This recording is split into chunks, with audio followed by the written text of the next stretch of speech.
लखनऊ से बड़ी जानकारी। विभाजन पर सीएम योगी का तंज। 1947 में विभाजन एक आदमी की जिद से हुआ, जिसका परिणाम पाकिस्तान के रूप में सामने आया। विभाजन के दंश को आतंक के रूप में हम अब तक झेलते आ रहे हैं।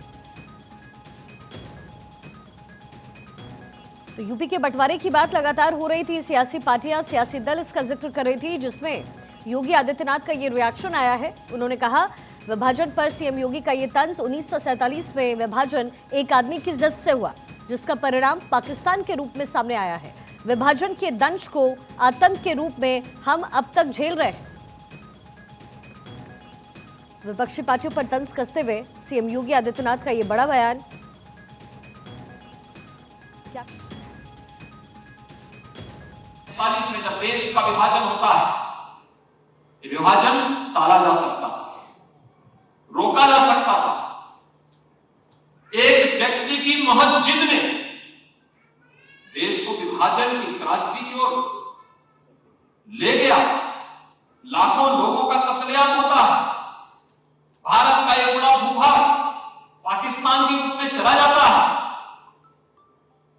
लेकिन आज भी विभाजन की त्रासदी आतंकवाद के रूप में हम सबके सामने दंश मारता हुआ दिखाई देता है।